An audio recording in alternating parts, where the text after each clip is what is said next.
Today's speaker is Chiarelli, who will talk about something very interesting about Boolean functions.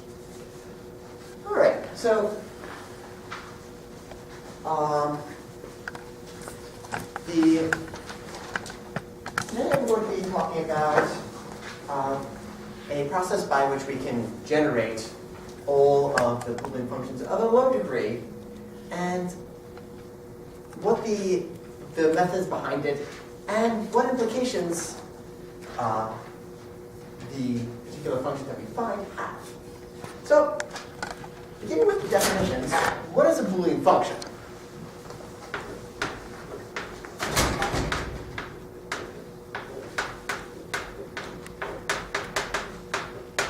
A Boolean function is a function that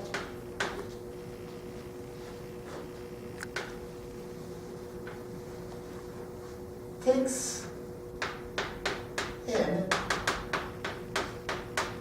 some number of inputs, all of which are equal to 0, 1, and outputs either 0 or 1.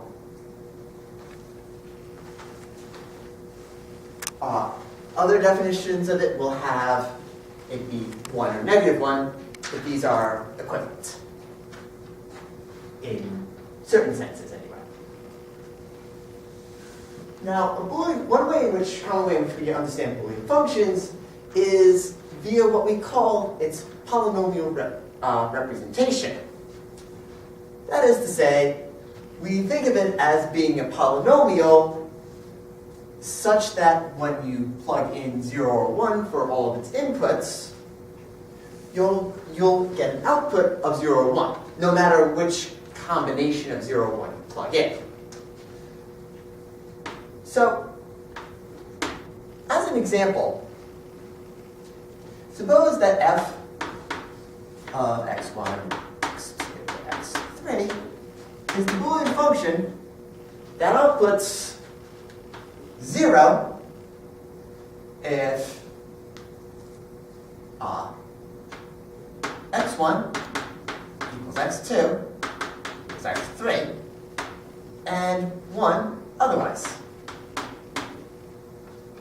Then we can write it with the polynomial representation. x1, x2, x3 equals x1 plus x2 plus x3 minus x1, x2 minus x1, x3 minus x2, x3. In particular, this polynomial representation is generally taken to be multilinear. Every Boolean function has a unique multilinear representation. Though it is important to note that not every multilinear polynomial is going to correspond to a Boolean function. I.e., if there's some combination that you can plug in, that won't output 0 or 1. Furthermore, the polynomial representation of the function will depend on its encoding. That is to say, what are you treating your two elements as? So it'll change depending on. So it's on. So when 0, 0, 0. By which I mean depending on what your two element set is. So if we were instead working over 1 and minus 1. To check it correctly, you have to check 8 cases, right? Yes. So if it's on 0, it's like 8, 0. Yes. But 1, 0, 0, it's okay. Give us 1. 0, 1, 0 is okay. 0, 0, 1, okay. Now, by symmetry, it has to go 1, 1, 0. So 1 plus 1 plus 0. So 2 minus 1.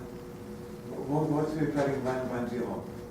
So it's 1, 1, 0, 1, 0, 0, so you get 1. Oh yeah, okay. Alright. Why are we doing this with real coefficients instead of just like at 2 coefficients? Because I see like the pluses and minuses. Is that? So in order to get a unique representation basically we think of it as being embedded in the reals. So we specifically don't want to have 1 plus 1 equals 0. Okay. So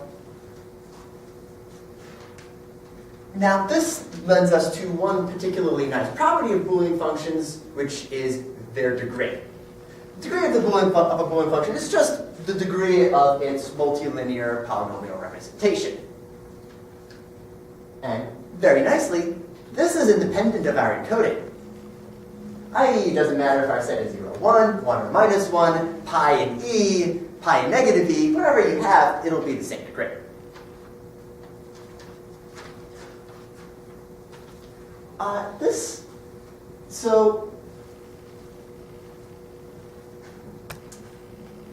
This leads to a natural question of, if we have a degree d Boolean function, how many variables can it have?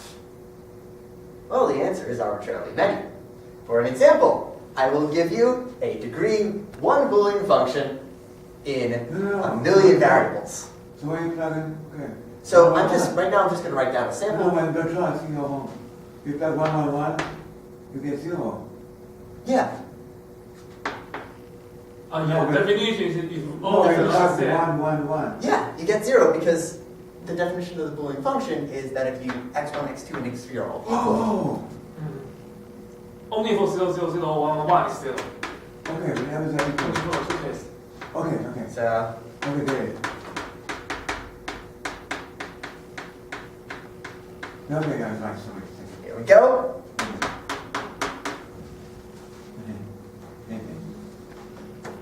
All right, so clearly this is kind of stupid. So let's rephrase our question a little bit. What is the maximum degree? What is the maximum number of variables in a degree d Boolean function that actually appear in its polynomial expression? Well, there are some past results on. We know that this will be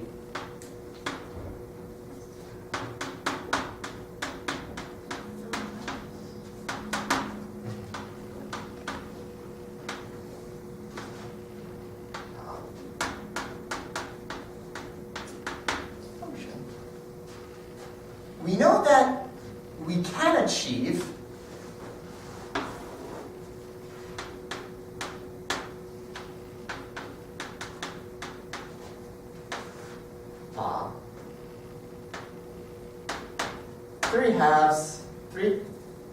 it's like this. 3 times 2 to the d minus 1 minus 2. Through a, for any degree d, through an inductive process. In addition, So you mean degree in the usual otherwise sense? yes. Yep. So this has this degree too. Yes, exactly. Furthermore, we know that it's less than or equal to d times 2 to the d minus 1, due to a well-known result in Fourier analysis.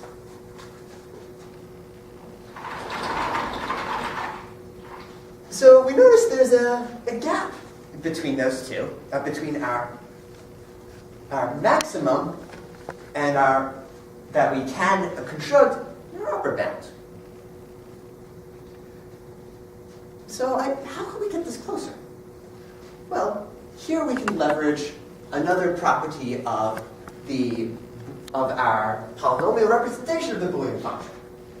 Something that we refer to as the maxonomial hitting set size. So this will define piece by piece. So the maxonomial of in a polynomial is a monomial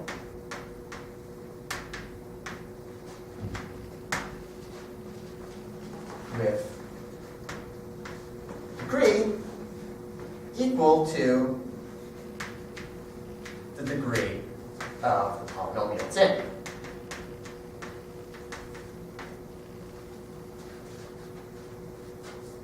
A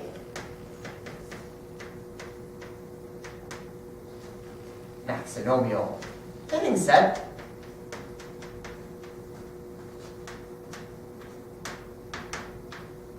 is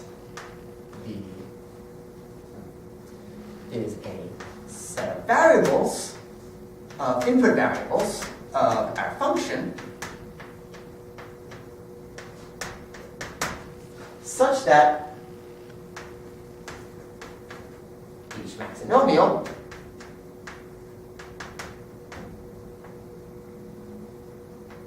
contains at least one.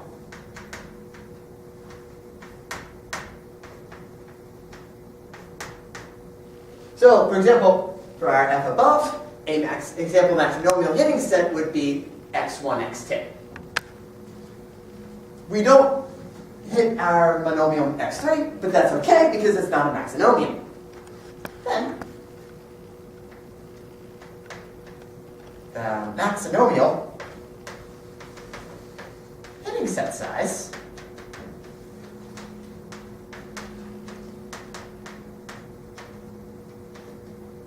or h of f is the size of the smallest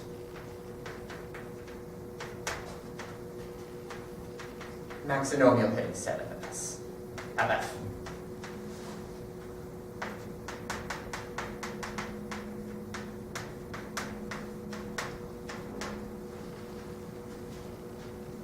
So, by leveraging this, so one result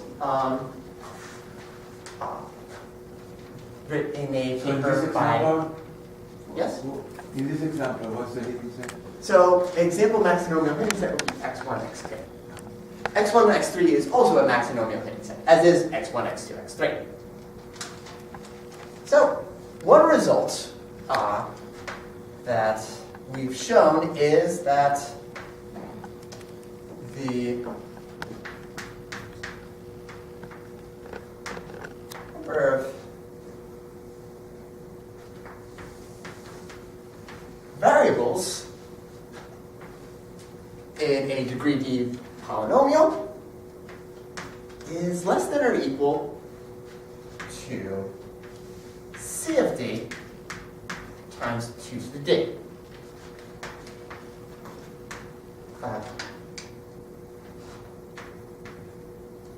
Where c of d equals the sum from I equals 1 to d of max over all f of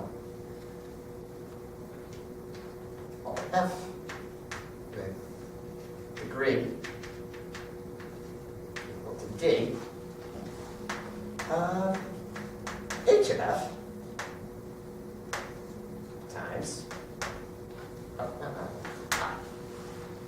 2 to the I, which is less than or equal to the same sum of infinity. Now, it's not immediately obvious that this sum is even finite. However, we've also shown that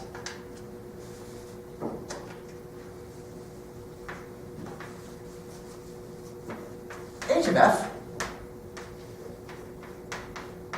is less than or equal to d of f cubed for every Boolean polynomial f.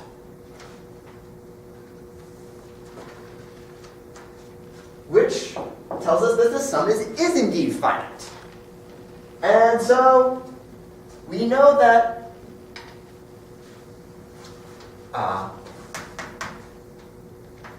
number of variables is less than or equal to this c infinity times 2 to the d. Now showing our upper bound on the number of variables is closer to this than this.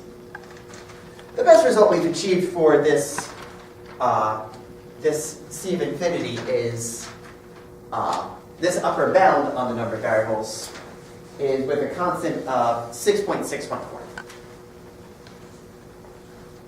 Now, one way in which we can... But John, let's clarify again. Yes. That's the point here.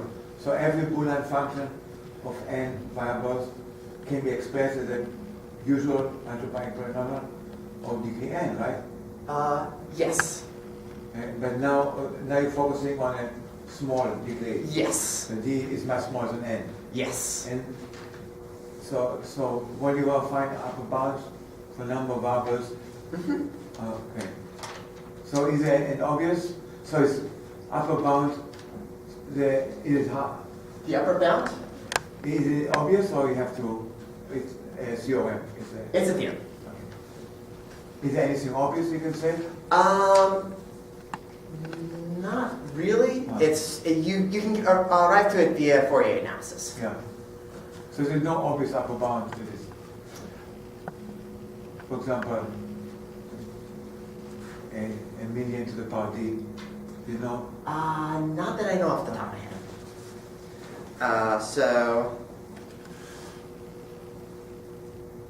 Well, maybe 4 to the d, which once again requires a little Fourier analysis.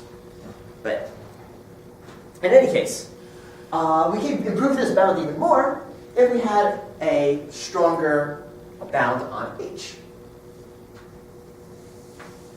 And in fact, we conjecture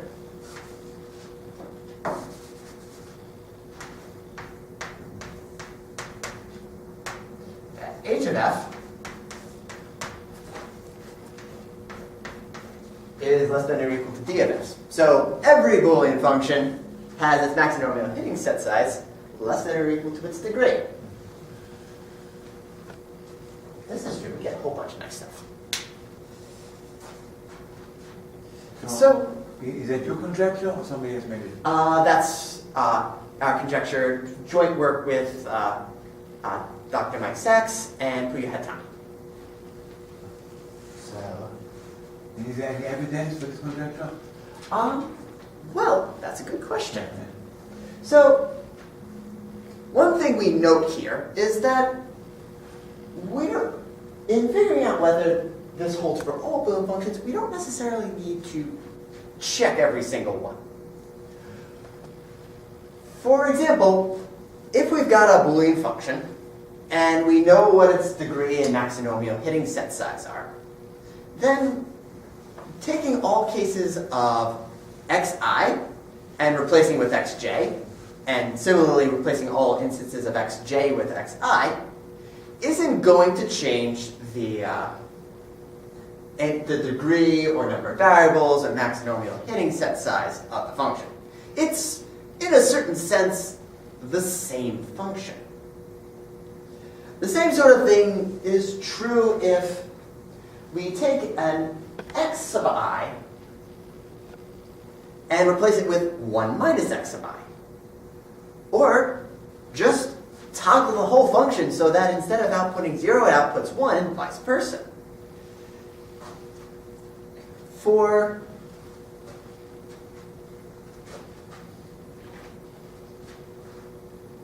This defines an equivalence relation on our Boolean functions. And really, to show that this property holds, we only need to show that it holds for one member of each such equivalence class. So, for low degree functions, this is pretty easy to show. If we look at all the Boolean functions of degree 2 or less under up to isomorphism, we get this list.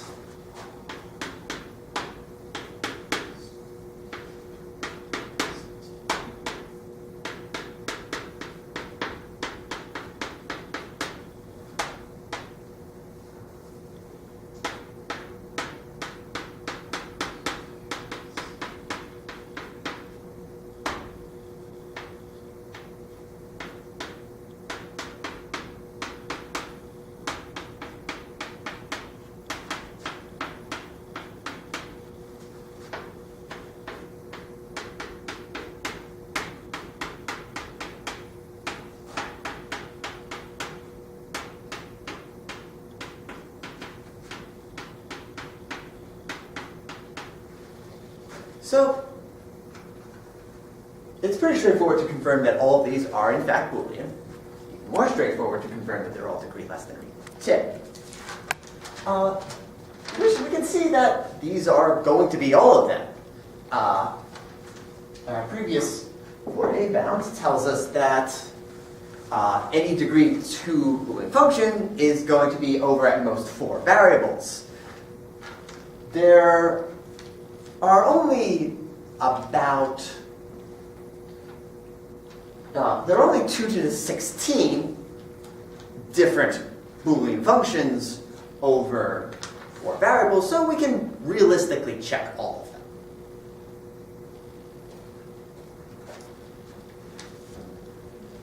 them. And in addition, indeed, if we check all these functions, we see that their maxonomial hidden set size is less than or equal to their degree. One interesting case shows up here, where in this function, we see that we've got, as maxonomial hidden set sizes, sets of size 2, we have x1 and x4, as well as x2 and x3. But neither of these show up as a monomial in our function.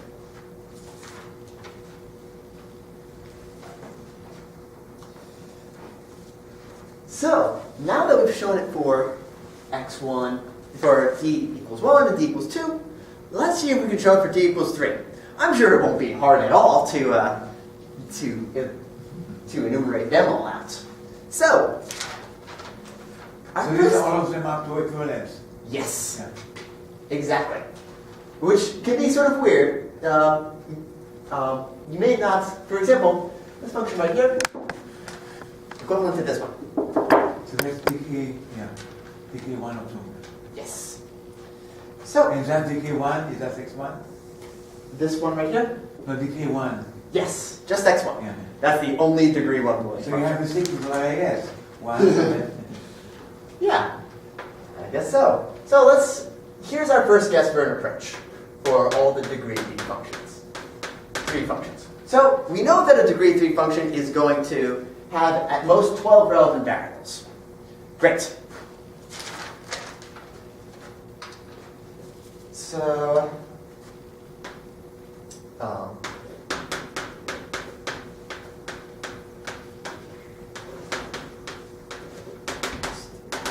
so let's take a look at all functions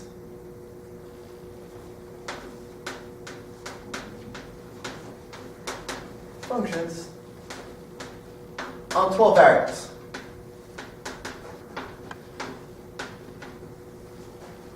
So, okay, seems easy enough. All we need to do is check all of the different ones, see if they're degree 3, and then we'll find their maximum hidden set size. And all we need to do is check 2 to the 4,096 cases. Now, how many variables? 12? 12 variables. Yeah.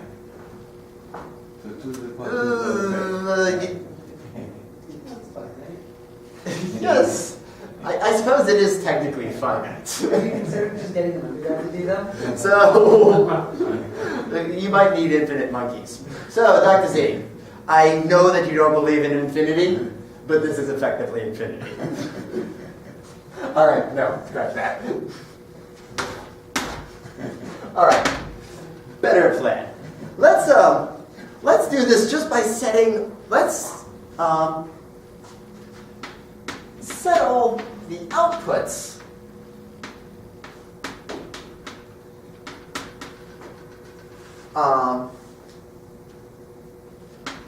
for 3 or less ones. So we notice here, one thing we're doing is that we're looking at a whole bunch of functions that we know don't have degree 3. So let's just start by looking at the ones that we know will actually have degree 3, and then just check to find their multilinear representation, and just check to see if they're actually Boolean, i.e. their outputs always come out as 0 or 1. So that requires us to check a much more manageable number of cases. Just 13 by 2 to the 286 cases. Okay, so I think we're making progress. This is only on par with the number of atoms in the observable universe, as opposed to grotesquely larger. All right, but this, if only there was some. But can you efficiently generate 10,000 or a million random cases and test them by assembling? Except it may be that there are very few. First of all, what's our random method of generating it? And second of all, it might be the case that there is a counterexample, but they're very few in number. So, after all, it only takes one counterexample to sink the whole thing. So, you know what? Maybe we could try some method of essentially gluing together, or not gluing together. Let's try looking at a Boolean function and seeing how we can take it apart.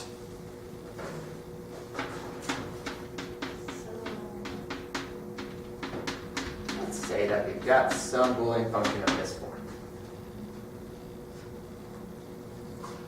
And,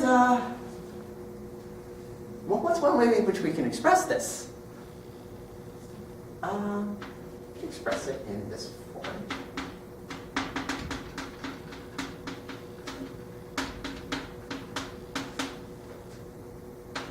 Since it is a polynomial after all.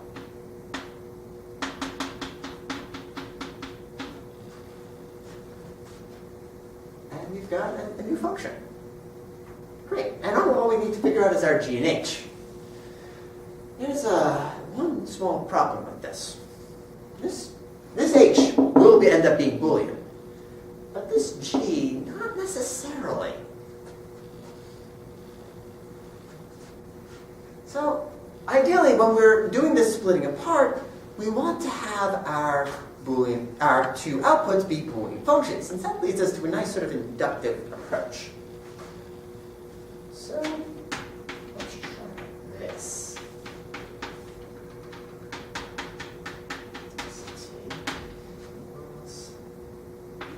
X times, how do we define this function?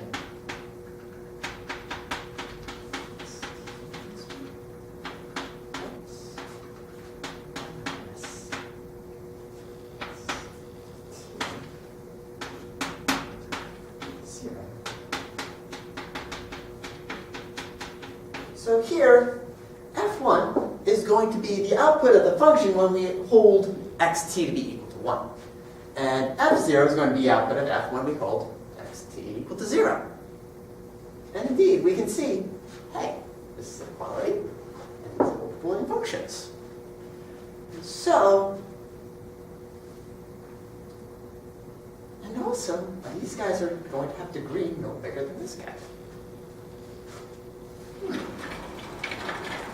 If we iterate this process enough, we should eventually get down to breaking everything apart into into things that are strictly small degree. So if this is degree 3, then we'll eventually split it apart into things of degree 2 or less. Oh, is there any set that we know will do that? At a maxonomial fitting set. So, this leads us to a general algorithm that we can follow to try to generate all of our degree 3 Boolean functions. So, let's start with all functions of degree less than or equal to 2 in some number t variables.